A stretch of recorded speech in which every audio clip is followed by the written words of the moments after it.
Big Boss Kannada season 7ರ ಸ್ಪರ್ಧಿ ಶೈನ್ ಶೆಟ್ಟಿ ನಟನಾಗಿ ಮಾತ್ರವಲ್ಲದೆ ಹೋಟೆಲ್ ಉದ್ಯಮ ಕ್ಷೇತ್ರದಲ್ಲಿಯೂ ಗುರುತಿಸಿಕೊಂಡು ಇದರಲ್ಲಿ ಯಶಸ್ಸನ್ನ ಕಂಡವರು. ಚಿಕ್ಕದಾಗಿ ಶುರು ಮಾಡಿದ್ದ ಗಲ್ಲಿ ಕಿಚನ್ ನೋಡುತ್ತಲೇ ದೊಡ್ಡದಾಗಿ ಬೆಳೆದಿತ್ತು.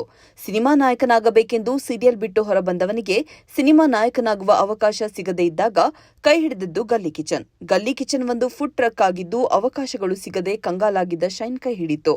ಆದರೆ ಇತ್ತೀಚೆಗೆ ದಿಢೀರನೆ ಗಲ್ಲಿ ಕಿಚನ್ ಅನ್ನ ಶೈನ್ ಮಾರಿಬಿಟ್ಟರು. ಆರಂಭದಲ್ಲಿ ಶೈನ್ ಶೆಟ್ಟಿ ಬೆಂಗಳೂರಿನ ಬನಶಂಕರಿಯಲ್ಲಿ ಈ ಫುಡ್ ಟ್ರಕ್ ಅನ್ನು ಆರಂಭಿಸಿದ್ರು. ಬಿಗ್ ಬಾಸ್ಗೆ ಹೋಗಿದ್ದ ಸಮಯದಲ್ಲಿ ಅವರ ತಾಯಿ ಇದನ್ನು ನಡೆಸಿಕೊಂಡಿದ್ರು. ಗಲ್ಲಿ ಕಿಚನ್ 2 ಬ್ರಾಂಚ್ಗಳು ಬೆಂಗಳೂರಿನಲ್ಲಿತ್ತು. ಆದರೆ ದಿಢೀರನೆ ತನ್ನ ಗಲ್ಲಿ ಕಿಚನ್ ರೆಸ್ಟೋರೆಂಟ್ಗೆ ನಟ ಶೈನ್ ಶೆಟ್ಟಿ ಗುಡ್ ಬೈ ಹೇಳಿದ್ರು. ಈ ಬಗ್ಗೆ ಇತ್ತೀಚೆಗೆ ಸಂದರ್ಶನವೊಂದರಲ್ಲಿ ಮಾತನಾಡಿದ ಶೈನ್ ಶೆಟ್ಟಿ ಗಲ್ಲಿ ಕಿಚನ್ ಸೇಲ್ ಮಾಡಲು ನೈಜ ಕಾರಣ ತಿಳಿಸಿದ್ದಾರೆ. ನಾನು ಗಲ್ಲಿ ಕಿಚನ್ ಬಿಡುವ ನಿರ್ಧಾರವನ್ನ ಸರಿಯಾದ ಸಮಯಕ್ಕೆ ತೆಗೆದುಕೊಂಡೆ. 6 ವರ್ಷಗಳ ಕಾಲ ಹೋಟೆಲ್ ನಡೆಸಿದೆ. ಗಲ್ಲಿ ಕಿಚನ್ ಆದ್ಮೇಲೆ ನನಗೆ ಬಿಗ್ ಬಾಸ್ ಅವಕಾಶ ಸಿಕ್ತು. ಸಿನಿಮಾಗಳು ಬಂತು. ಏನೂ ಇಲ್ಲದಿದ್ದಾಗ ನಮ್ಮ ಜೀವನಕ್ಕೆ ಗಲ್ಲಿ ಕಿಚನ್ ನೆರವಾಗಿತ್ತು. ಒಂದು ಹಂತದ ನಂತರ ಇದು ಇನ್ನೊಬ್ಬರ ಕೈ ಹಿಡಿದರೆ ಅವರ ಜೀವನವನ್ನ ನಡೆಸಿಕೊಂಡು ಹೋಗುತ್ತೆ ಅನ್ನುವಂತಹ ಒಂದು ಒಳ್ಳೆ ಉದ್ದೇಶದಿಂದಲೇ ನಾನು ಅದನ್ನ ಬೇರೆಯವರಿಗೆ ಕೊಟ್ಟೆ. ನಮ್ಮ ಸಿನಿಮಾಕ್ಕೆ ಬೇರೆಯವರು ಹಣ ಹಾಕಿರುತ್ತಾರೆ.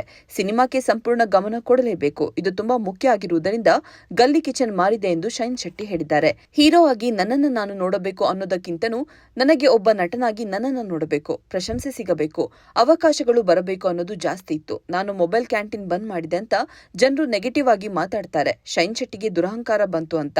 ನಾನು ಕಾಮೆಂಟ್ಸ್ ಗಳನ್ನ ಓದೋಕೆ ಹೋಗೋದಿಲ್ಲ. ನನ್ನ ನಿರ್ಧಾರಗಳು ಯಾಕೆ ತೆಗೆದುಕೊಂಡೆ ಅನ್ನುವಂತಹ ಕ್ಲಾರಿಟಿ ನನಗೆ ಇರಬೇಕಾದ್ರೆ ಇನ್ನೊಬ್ಬರ ಅಭಿಪ್ರಾಯವೂ ಮ್ಯಾಟರ್ ಆಗಬಾರದು ಎಂಬುದು ಶೈನ್ ಮಾತು.